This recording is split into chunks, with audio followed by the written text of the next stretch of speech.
This is Research Like a Pro, episode 284, University Archives with Sam Howes. Welcome to Research Like a Pro, a genealogy podcast about taking your research to the next level, hosted by Nicole Dyer and Diana Elder, accredited genealogist professional. Diana and Nicole are the mother-daughter team at FamilyLocket.com and the authors of Research Like a Pro, a genealogist guide. With Robin Worthland, they also co-authored the companion volume, Research Like a Pro with DNA. Join Diana and Nicole as they discuss how to stay organized, make progress in their research, and solve difficult cases.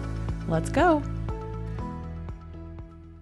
Today's episode is brought to you by findagrave.com, the best place to search online for burial information for your family, friends, and famous people. Hi everyone, welcome to Research Like a Pro. Hi Nicole, how are you today?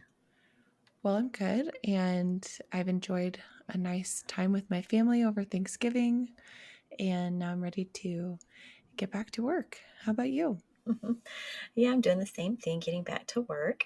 I did have fun over the Thanksgiving break writing a blog post about our trip to New York, where we visited several sites on the Erie Canal and Niagara Falls and did some research connecting that to an ancestor who had mentioned much later in life that they had visited Niagara Falls on their way between New York City, where they landed from England, and their way out to Utah Territory in 1868. So it was really fun to look and see what the railroad network was, find some timetables in the newspaper of the time, listing schedules for the train going up to Niagara Falls. It was just neat to connect to my ancestor that way through travel. Oh my gosh, I didn't know that they stopped there. That's cool. It is so cool. I just don't know how I thought they got all the way from, their landing point, New York City to Utah, but I didn't think that would be the way. So that was fun. We always wonder about migration paths, and luckily I had that little snippet that gave me a clue. Neat. Well, today our announcements, we have our last webinar series for 2023, and it's from Candy Risher, one of our Research Like a Pro study group members and peer group leaders. She'll be talking about Proving the Mother of Cornelia Robertson Hickerson, a DNA case study, which focuses on Texas, Tennessee, and goes over a lot of different types of records like census and marriage records, newspapers, and also deals with burned counties. And she'll be talking a little bit about making a Gephi network graph and using matches from several of the large DNA companies. Well, for next year's webinar series, there will be 10 presenters in addition to Diana and I sharing case studies following the Research Like a Pro process. And many of the presentations include DNA evidence. We just launched this. So if you haven't signed up for the webinar series for 2024, you can do so on our website. And it's $60. And some of the presenters include graduates of the Research Like a Pro study groups and some of our professional researchers here at Family Locket. So some of the names include Steve Little, Alice Childs, Mark Thompson, Melanie Witt, Jessica Taylor Morgan, and more. So we hope that you'll join us, and that will be a fun webinar series with monthly webinars. And the syllabus is a research report. Also, the next Research Like a Pro with DNA study group begins February 2024, and you can register for that beginning December 1st.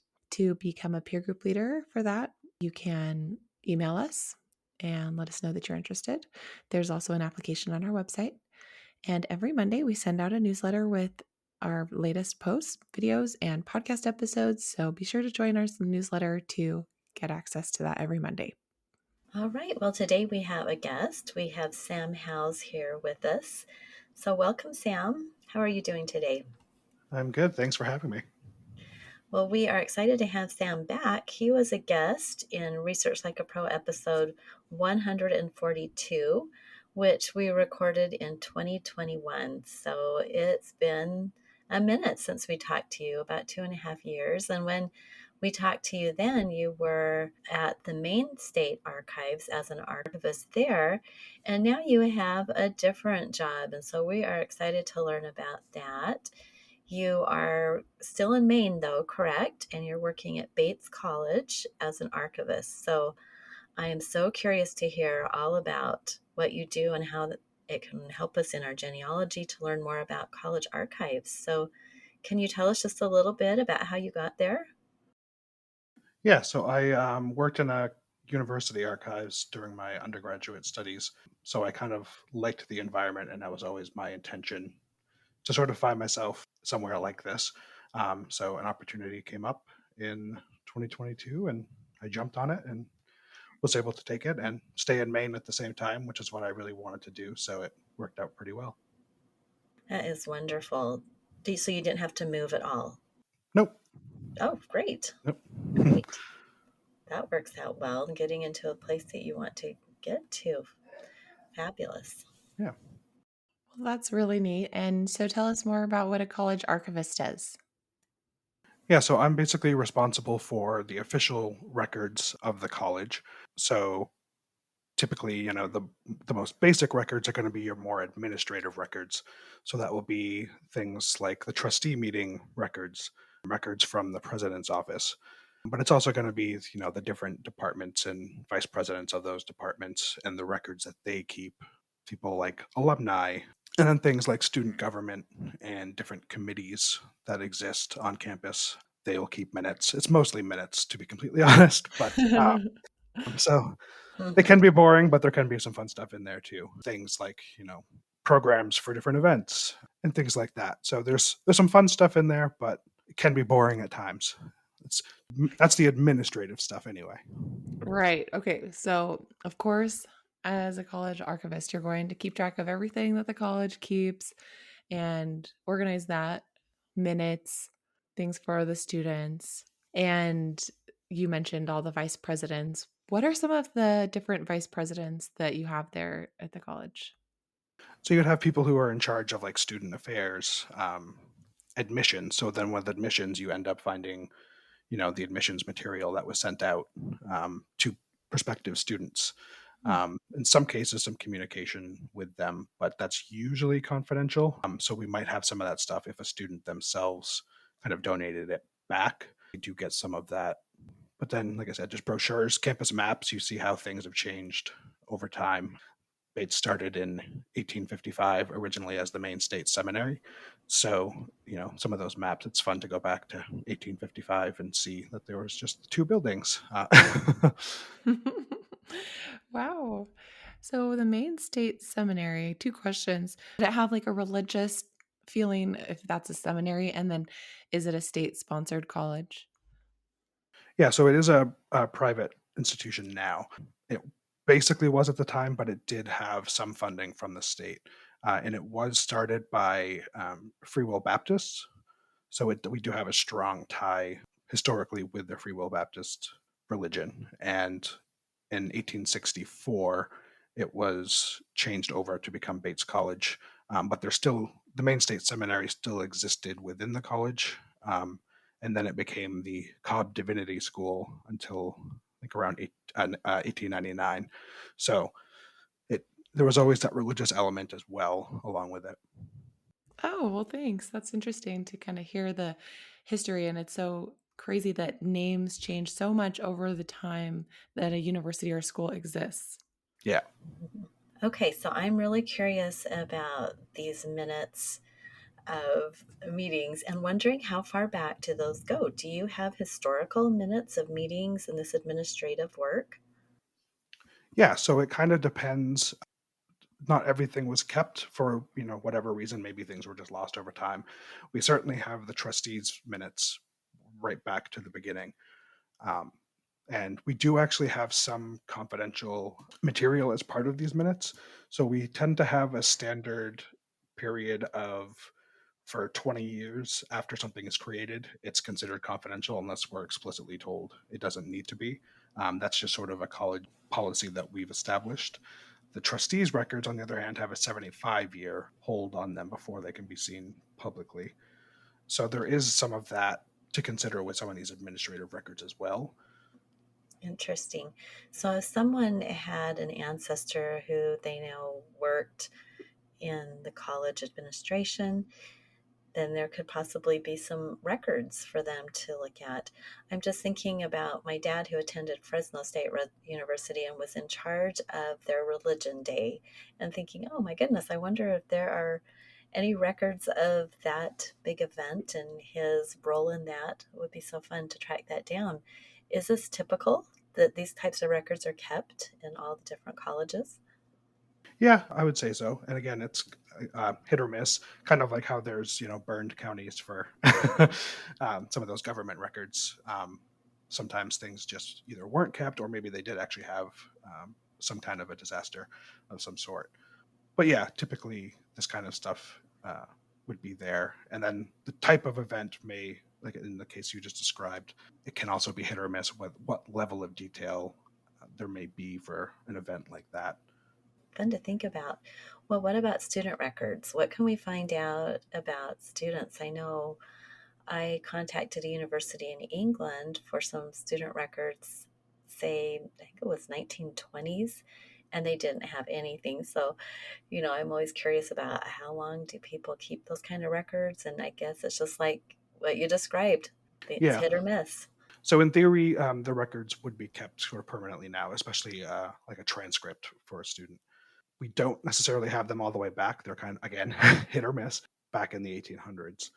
But we do have some stuff there. We also have some other records which can kind of fill in some of those gaps. We have some class records that are kept, and this is sort of more things that are produced afterwards. So it may be like a newsletter that's sent out to all the members of a certain graduating class, and then whatever stuff they might have, someone from that class may have sent in. We also have what we call the Bates People files, and this is just stuff that if it's come in from another person, but it's not necessarily part of the official record, we kind of build this collection out with that information. So we use that a lot for sort of the more personal information about people. It's just, again, it's sort of self submitted, or someone may find something and even maybe unrelated to them and they send it to us. We're getting donations quite regularly. But yeah, the official record of individual students is not necessarily um, super complete, but we do definitely maintain lists at least, so we know who graduated every year, and we have college catalogs which list everyone who was a student in a given year. Okay. So there's a way for to track down people, at least in that instance, that they actually attended and were a student. So that's good to know. I don't know why I really didn't think about college records. So I'm so glad that you are teaching us all about this. It's something that could really help us go more in depth on an ancestor to learn more about them. Well, I was just thinking about all those yearbooks that we had, Mom, when we went through your mom's stuff. And there were a whole bunch of yearbooks, and they were for her sister. And we were like, should we keep these? Should we donate them? And now I'm curious, like for your institution, Sam, do they have all the yearbooks for every year? Yeah, so we do have yearbooks for basically every year. I will say the yearbooks didn't actually start until I think 1899. What we have before then are sort of various photo albums that, the old photo albums where you could put like the cabinet cards into them. It seems to be that many of the students maybe would have been given one because a lot of them have very similar, like for 1 year they'll all sort of have similar Bates class of whatever engraved into the cover. So we think that it may be something along the lines of they would get the album and then people would kind of pass out the individual photos to put in them.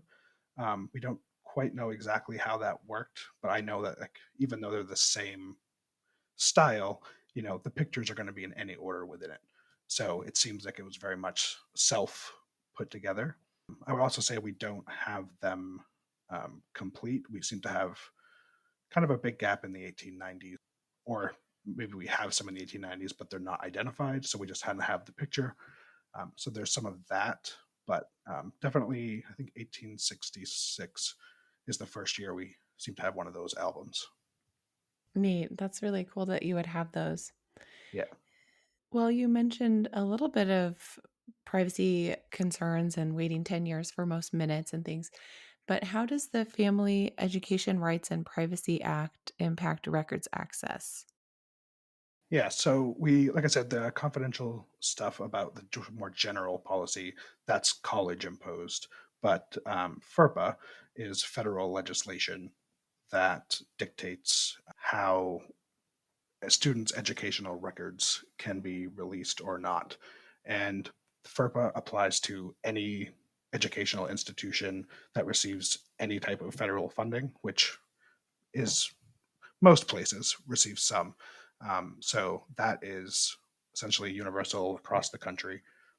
And that basically means any student educational information is not accessible to the public. It does technically expire upon the death of the student, but until then, it's legally protected. So the other thing with that is colleges can sort of decide to extend that beyond death if they want. They can keep them confidential kind of at their own choice afterwards, at least in a more private institution. I don't know about a completely public institution. They may follow that and just say there's no reason to restrict these. But I know for us, we typically would refer any request for a college transcript or anything through our registrar, and they will decide if they want to release it or not. Gotta love those records custodians. They're like, Yeah. do I want to let this one out or not? Yeah. Well, that's good to know and be aware of that federal legislation that would impact the record access. So before they die, you wouldn't be able to get it. Right. And I will add that one of the pieces of information that is specifically allowable under FERPA is what they deem directory information. So any of like the lists of students, their address, where they were from, I think even their birthday, which actually surprises me, um, is technically public unless I think the student is allowed to request that that information not be public, but otherwise it would sort of automatically be considered public, which is why we have student directories and yearbooks are fine, things like that. Got it. So if we had an ancestor who attended university or, Bates in, let's say, 1930 and they passed away in 1970, and we wanted to access that transcript, we could reach out to the college. And since they're passed away, we could probably see it at this point. Right. And my understanding is the registrar, if it's someone from the family requesting it, they'll usually let you see it. So they Yeah. reserve the right to withhold it, but they typically are pretty forthcoming. Okay. Yeah, that makes sense. Well, let's do a word from our sponsor, findagrave.com. Find a Grave is the ultimate online destination to discover burial information and cemetery details for family, friends, and famous people. Finding the graves of your ancestors has never been easier. You can create virtual memorials, add photos of headstones, and honor your loved ones with virtual flowers. Find a Grave's user friendly search features allow you to explore by name, location, cemetery, date, and more. Their dedicated community of members continually adds new information, so it's worth searching again if you haven't found what you were looking for. Want to be part of the Find a Grave community? Download the free app, visit your local cemetery, and contribute missing grave information. It's a rewarding way to spend time outdoors while helping others find the burial locations of their loved ones. All right, Sam, well, we've talked about how to find records of people who are involved in the college, such as students or administrators. But I know that I have wanted to look for manuscript collections and all sorts of different things. So, can you give us an idea of the other kind of records that you have there at Bates College or that you think other colleges would also have? Sure, yeah. So we do have a pretty large manuscript collection. I will actually say that our collection as the archive started with the Edmund Muskie papers. And for anyone who doesn't know, he was Maine governor in the 1950s, later a senator, and was Secretary of State under Jimmy Carter. He was actually a Bates alumni.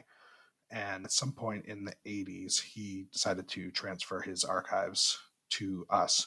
So that was essentially the founding of the Bates archives. Up until that point, and even up until like 2000, the college records were actually just part of the library collection. And then it was around 2000 when all of that became one thing and we became the archives for the college and the Muskie. So the Muskie collection actually takes up probably near half of our total total holdings. So it's quite extensive. So in that case, we have, like I said, a lot of his papers, but we also have things like people who were writing to him and things that he may have been helping them as like when he was a senator. So we're just able to kind of get some information to a family who had contacted him, I think back in the 70s, for some help with an issue, and we were able to find that information and get that to them. So that's sort of the official government records. But then we also have several manuscript collections that are just kind of assorted. It's usually related to probably like an alumni, but not always. In some cases, things get tied in to other collections that are already here.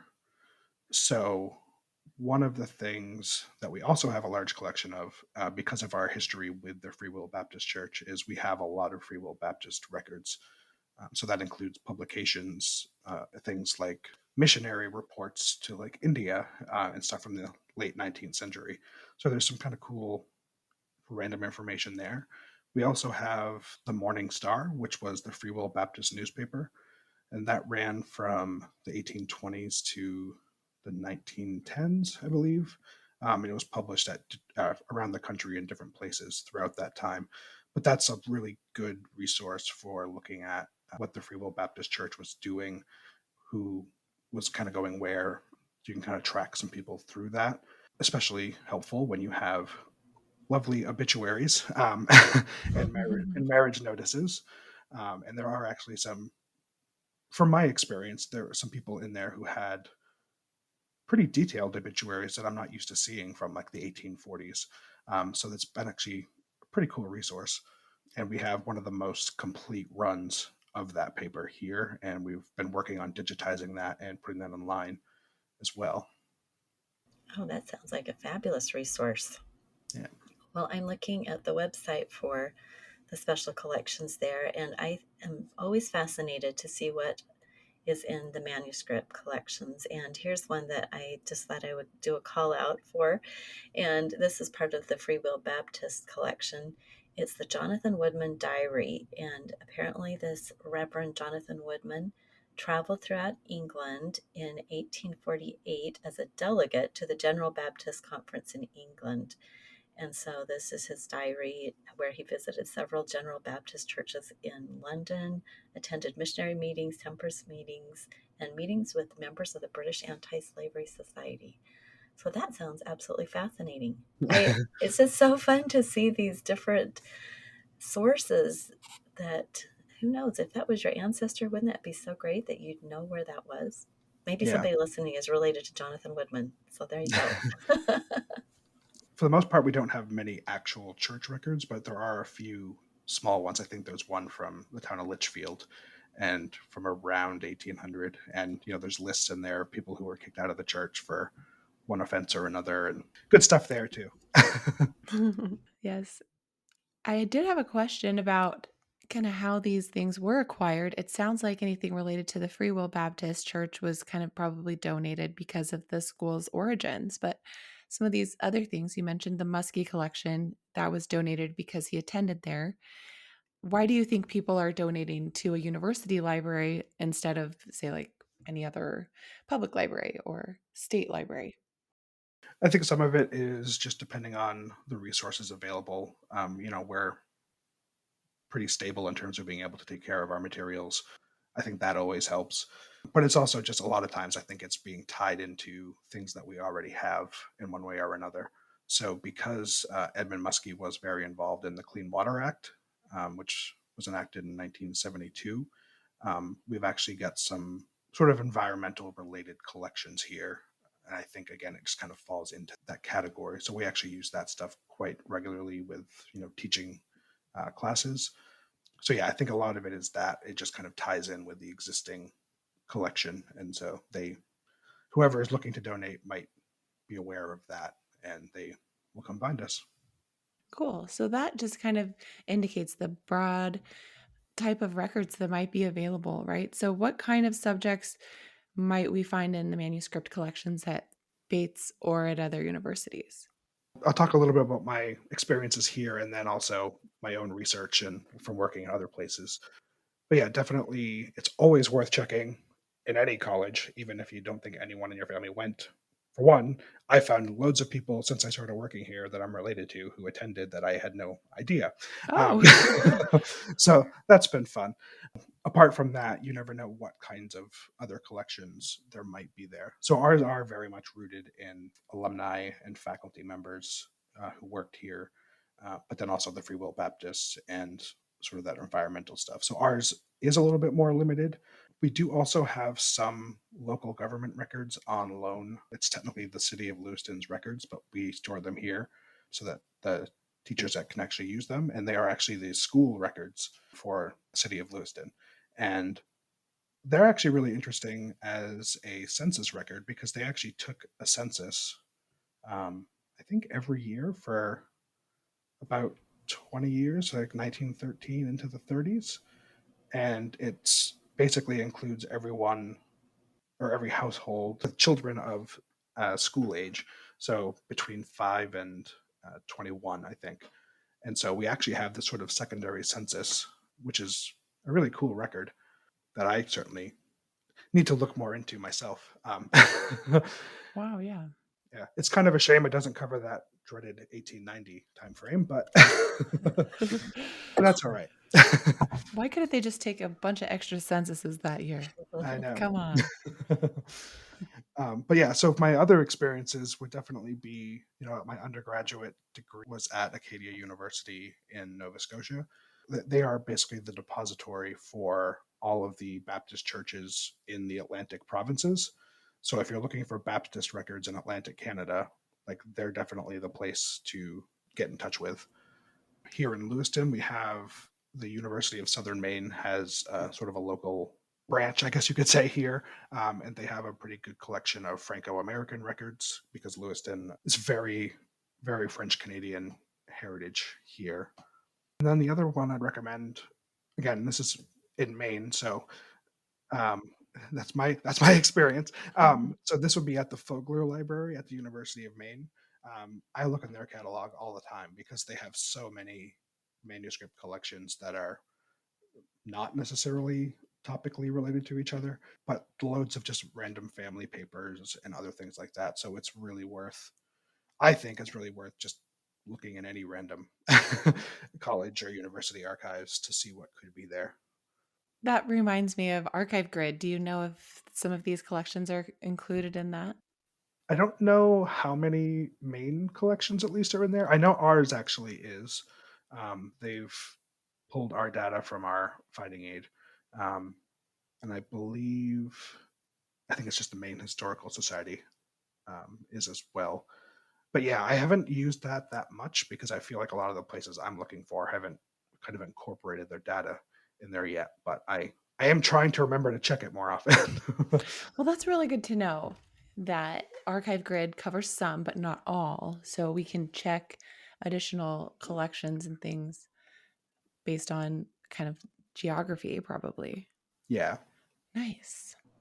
Yeah, I was just checking Archive Grid and I put in, just for fun, to do a search. Two things. First, I tried Jonathan Woodman and it did pull up his diary.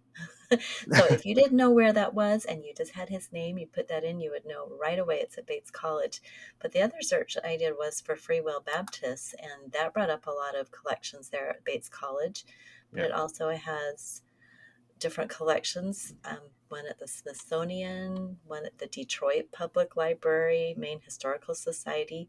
So I think a subject search is also really fabulous to see just where some of these broad collections of maybe whatever church, religion. I I'm trying to think of other kind of broad subjects, but I think it's really worth exploring Archive Grid and seeing if there's just something for your family. I know I've tried putting in surnames before, and if you have a really common surname, you'll get thousands of hits, which is not helpful. But it's just another place to learn how to research. But I have loved this discussion and learning more about college archives. We have got the diary of my William Henry Kelsey Sr. down at BYU, and I was able to go in. And so here's another question for you. When I wanted to go view that in person. This is 100 and now it's 170-year-old diary. I had to go through quite a bit of a process to be allowed into the room. And I had to fill out a form talking about why I wanted this, to look at this, what was my purpose for using it. And then I had to have a little interview with the person in charge there, and then they let me in. So, do you have a system like that as well for people that want to view some of this ephemera that's special in your archives? Yeah, I mean, I don't think we're that strict here. We do have a form, a researcher form, but we don't typically go through um, doing an interview or anything like that. Um, we'll definitely do sort of the basic. If you've never been to an archive before, especially, the basic sort of information about how to handle, delicate objects. And certainly, if something's in really fragile condition, we may do certain things. Like we might actually handle it for you and just you tell us what you need to see. We've done that with a class recently, actually, for um, for this collection that's made out of like palm leaves and all bound together.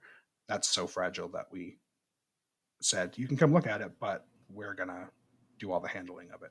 Um, so it Interesting. may sometimes it's condition based how Yeah, that much, makes but sense. yeah, Well, and I would imagine that you would give the advice that if someone is going to visit in person, to contact you first to see what you have to do, if you have to jump through any hoops to get in and see the time and all of that good stuff. Do you agree? Is there something else people should do if they're going to visit in person? yeah. I think getting in touch first is always the best solution. I know most places that I've worked or places that I know who have done research, a lot of times they have multiple storage locations that may not be just like, you know, walk into the next building. So it's very good to, if you know you want to look at something, contact in advance to make sure it's ready for you. I think that's always the best way to do it. So that way you make sure it's there and someone doesn't have to go attempt to get to another building and find it or, Right, right. And also just so that you maybe establish a connection with the archivist from the beginning, and you're not just showing up expecting them to drop everything they're doing and help you. You've given them a heads up you're coming and you want some help. Yeah, and if we're not sort of caught off guard with someone coming in, like if you email us in advance, we may, if you give us some information, we may be able to be like, oh, well, there's also this collection that maybe you didn't come up with when you were searching in our catalog. And we might say, oh, we also have this that's related. So it's very, I think, very helpful to establish that connection with the Yeah, archivist in advance. that makes sense. Perfect sense. Well, thank you so much for coming on and talking to us from your experience as a college archivist. It's been such a fun discussion, and we always love thinking about these other places where we can get information about our ancestors. So fun. Yeah. Well, we hope everyone listening has enjoyed this, and we wish you the best of luck in all you're doing there, Sam. And we'll talk to everybody next time. Bye bye. Bye. Thank you for listening. We hope that something you heard today will help you make progress in your research. If you want to learn more, purchase our books, Research Like a Pro and Research Like a Pro with DNA on Amazon.com and other booksellers. You can also register for our online courses or study groups of the same names. Learn more at familylocket.com/services. To share your progress and ask questions, join our private Facebook group by sending us your book receipt or joining our courses. To get updates in your email inbox each Monday, subscribe to our newsletter at familylocket.com/newsletter. Please subscribe, rate, and review our podcast. We read each review and are so thankful for them. We hope you'll start now to research like a pro.